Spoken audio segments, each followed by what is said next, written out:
कब तक रहेंगे उसके बारे में? सबसे पहले तो मैं हमारे हज कमेटी, ऑल इंडिया हज कमेटी के मेंबर जनाब एजाज देशमुख साहब का शुक्रगुजार हूँ कि हमारी गुजारिश के ऊपर उन्होंने आज दारुल इस्लाम औरंगाबाद के ऊपर एक हमारी जो हाजियों की खिदमत के लिए एक जो कैंप ऑर्गेनाइज़ किया गया है उसके अंदर विजिट की। उसके लिए मैं उनका शुक्रगुजार हूँ। तमाम शहरियान की तरफ से मैं इस्तेमाल करता हूँ हाजी साहब का।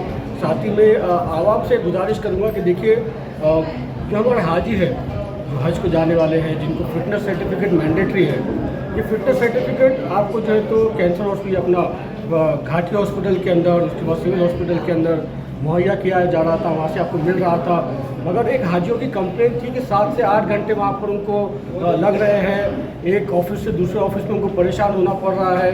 और क्योंकि हमारा हज हाउस नया अभी बना है, पूरी तरीके से तैयार नहीं है, इसीलिए हज हाउस के अंदर जो है तो हज कमेटी ने कैंप ऑर्गेनाइज नहीं कर सकी। इसीलिए उन्होंने कहा था कि आप लोग सिविल हॉस्पिटल के अंदर और घाटी हॉस्पिटल के अंदर जाकर अपना जो तो फिटनेस सर्टिफिकेट बना लीजिएगा। मगर क्योंकि वहाँ पर आवाम को परेशानी हो रही थी, हाजियों को परेशानी देखने के लिए मिल रही थी, इसीलिए हम लोगों ने कल सिविल सर्जन साहब से मुलाकात की, उसके बाद में हमारे घाटी के डीन साहब से मुलाकात की और उनसे हमने मुतालबा किया, ये रिक्वेस्ट की कि देखिए आपके पास मैन पावर इतना है नहीं, आपके पास अगर हाजी आकर परेशान हो रहा है तो ये कहीं ना कहीं एक दुख की बात है। इसीलिए हम लोगों ने एक कैंप ऑर्गेनाइज किया था दारुल इस्लाम औरंगाबाद के ऊपर और मैं शुक्रगुजार हूँ सिविल सर्जन साहब का भी, साथ ही में हमारे घाटी के डीन साहब का भी, जिन्होंने हमको यहाँ पर डॉक्टर्स अवेलेबल करवा के दिए।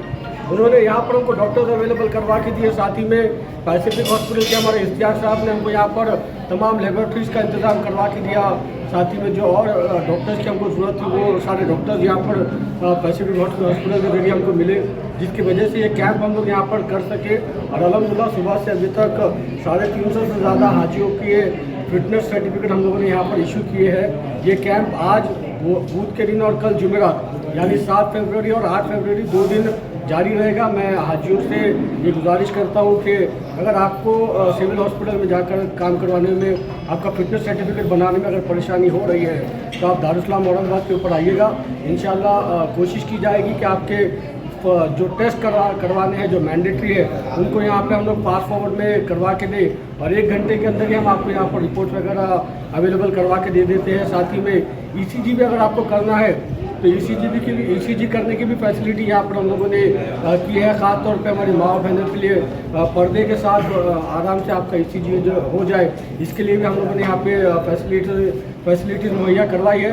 अगर किसी का एक्सरे भी करवाना है तो एक्सरे भी हम लोग यहीं से बाजू में हमारा कैंसर हॉस्पिटल है, गायकवाड़ साहब ने हमारी बात को मान रखते हुए तो वहाँ पर हमको अलाउ किया है कि हम एक्सरे जो है तो कैंसर हॉस्पिटल में निकाल सके। तो इसीलिए सारे फैसिलिटीज़ हम लोग दारुल इस्लाम औरंगाबाद के ऊपर हाजियों को देने की कोशिश कर रहे हैं। तमाम हाजियों से गुजारिश है कि इससे ज़्यादा से ज़्यादा फ़ायदा लीजिए। इसमें कुछ चार्जेस है हाजियों के? कोई चार्जेस नहीं है। और इसकी टाइमिंग क्या है? ये सुबह 10 बजे से लेकर शाम में 5 बजे तक आप लोग दारुल इस्लाम पे आ सकते हैं। शुक्रिया। क्या कहना चाहेंगे? सबसे पहले मैं जनाब समीर साजिद बिल्डर साहब का शुक्रिया अदा करूँगा कि उन्होंने हज कमेटी की मदद की। उन्होंने जो हुज्जाज अकराम हज के सफ़र पर जाने वाले हैं उनके लिए एक medical certificate, fitness certificate compulsory है, उसका एक कैंप का इनेकाद यहाँ कराया है। उन्होंने मुझे मदऊ किया था क्योंकि मैं स्टेट हज कमेटी और सेंट्रल हज कमेटी का रुकन होने के नाते मेरा फ़र्ज़ बनता है कि जहाँ भी हाजियों की खिदमत हो रही है तो मैं वहाँ जाऊँ और उन हजरात का जिन्होंने हाजियों की खिदमत में बढ़ चढ़ कर हिस्सा लिया है उनकी हिम्मत अफजाई करूँ। तो आज मैं समीर भाई का शुक्रिया अदा करता हूँ कि उन्होंने हज कमेटी की मदद की है और ये कैंप यहाँ रखवाया है। अल्हम्दुलिल्लाह हमारा हज हाउस शुरू हो चुका है। अनकरीब ये सब तमाम ऑपरेशंस वहाँ पर होंगे। इससे पहले यहाँ हज हाउस का इंतज़ाम नहीं था। जामे मस्जिद से हाजियों के तमाम अरकान के इंतज़ाम हुआ करते थे और हमेशा समीर साहब बढ़ चढ़ कर उसमें हिस्सा लेते थे। इसी का एक सिलसिला आज उन्होंने यहाँ पर फिटनेस कैंप का इनेकाद किया।